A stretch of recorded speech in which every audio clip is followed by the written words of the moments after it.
এখানে গল্প নয়, ঘটনা শোনানো হয়। আসসালামু আলাইকুম ওয়া রাহমাতুল্লাহি ওয়া বারাকাতুহু। সবাই কেমন আছো? আশা করছি সবাই ভালোই আছো, আর আমিও তোমাদের দোয়ায় অনেক ভালো আছি। তো আজকে হচ্ছে ভৌতিক ঘটনায় 5 নম্বর এপিসোডে সবাইকে স্বাগতম জানাচ্ছি।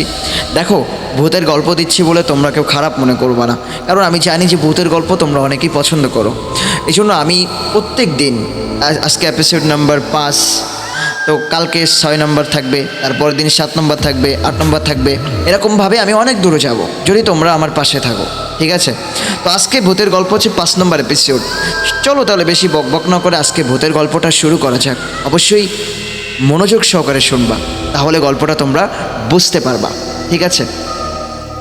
এই গল্পটা লিখেছিল আমার এক ফ্রেন্ড, ফেসবুক ফ্রেন্ড। সে আমাকে দিয়েছিল মেসেঞ্জারে। তো সে যেভাবে লিখেছিল আমি সেভাবেই বলবো, হ্যাঁ? আর আমি চেষ্টা করব আমার মতো করে বলতে, হ্যাঁ? চলো তাহলে শুরু করা যাক। ছেলেটার নাম ছিল লিটন। সে হঠাৎ করে প্ল্যানিং করলো সে তার মামার বাড়ি যাবে।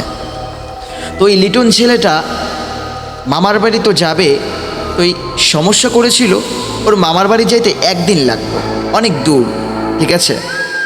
তো সে চিন্তা ভাবনা করছে আমি যদি এখন রওনা দিই তাহলে ওখানে আমার পৌঁছাইতে প্রায় রাত 1টা বেজে যাবে। তো যেখানে নামিয়ে দেয়, তো সেইখান থেকে আবার মামার বাড়ি যাইতে প্রায় 1-1.5 ঘন্টা লাগে হেঁটে যেতে গেলে। সেখানে আবার ভ্যান গাড়ি, রিক্সা, ইজি বাইক কিচ্ছু পাওয়া যায় না, সেখানে হেঁটেই যেতে হবে। এখন সে কি করবে? সে বলছে এখন তো যেতেই হবে, যেহেতু আমার আম্মু এখানে চলে গেছে আগে আগে, আমাকে তো এখন যেতেই হবে। এখন সে কিছু না ভেবে রওনা দিয়ে দিল। তো ওই লিটনের আবার কিন্তু একটু ভয় ছিল, হ্যাঁ, ও একটু ভীতু ছিল, যে কোনো বিষয়ে ওর অনেক ভয় হতো। তো ওই লিটন রওনা দেওয়ার পর আস্তে আস্তে সময় যেতে যেতে তাকে ঠিক রাত যখন 1:30টা বাজে তখন ওই রোডে তাকে নামিয়ে দেয়। তো সেইখান থেকে হেঁটে যেতে প্রায় 1-1.5 ঘন্টা লাগবে। এখন সে কি করবে?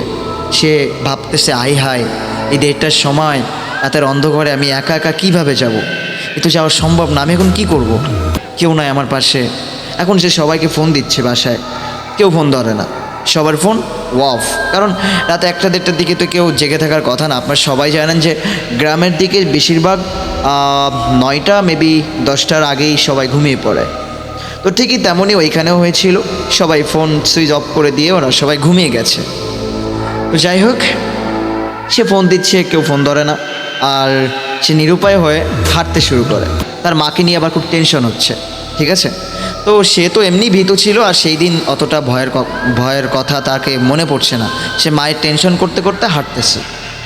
তো হাঁটতে হাঁটতে সামনে যাইতে যাইতে যাইতে যাইতে হঠাৎ করে কি হয় জানেন? হঠাৎ করে সে মানে একটা জিনিস অনুভব করে, তার পিছনে যেন কে যেন হাঁটতেছে, পিছনে যেন কেমন আস্তে আস্তে শব্দ হচ্ছে। কিন্তু সে বলতেছে পিছনের দিকে তাকাবো না, মানে সে তাকাতে যাচ্ছে কিন্তু তাকানোর সাহস হচ্ছে না, ঠিক আছে? সে হাঁটতেছে। আরও একটা কথা আমি আপনাদেরকে বলে রাখি, যে যদি কখনো আপনারাও এই সিচুয়েশনের ভিতরে যদি পড়েন, তাহলে কখনো পিছনের দিকে তাকাবেন না, সামনের দিকে আপনি হাঁটতে থাকবেন।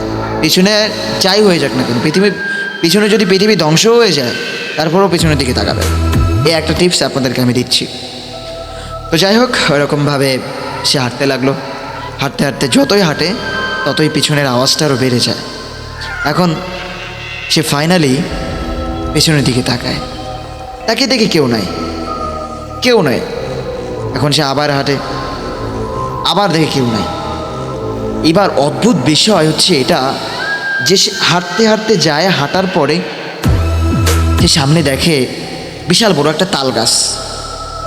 তো এই তাল গাছটা কিন্তু সে আগে কখনো দেখে নাই।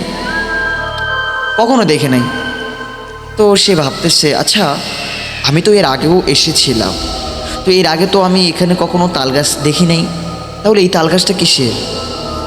আমার কেমন সন্দেহ হচ্ছে, এই তাল গাছটা কিসের হতে পারে? কিছুক্ষণ পর তাল গাছের ওপরের দিকে তাকিয়ে দেখে একটা লোক গলায় দড়ি দিয়ে ঝুলে আছে।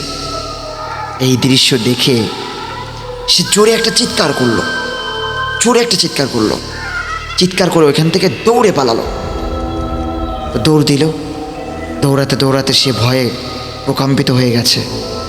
সামনে দেখে একটা মেয়ে, ওই মেয়েকে দেখে তার একটু সাহস হলো, কিন্তু সে আবার এটা ভাবলো যে এত রাতে এই মেয়েটা কোথা থেকে আসলো, এটা তো আমার মাথায় কিছু খেলছে না, এটা সে কোথা থেকে এত রাতের বেলায় কিভাবে আসলো।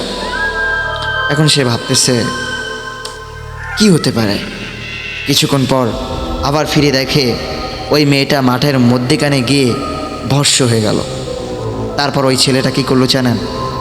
ওই ছেলেটা ভয়ে বেহুশ হয়ে জমিনে পড়ে গেল। তারপর আস্তে আস্তে 1 ঘন্টা পর ছেলেটা জ্যান্ত হয়ে যায়, মানে ছেলেটা আবার হুশ আছে। হুশ আসার পর তাকে দেখে তার পাশে 2 জন লোক।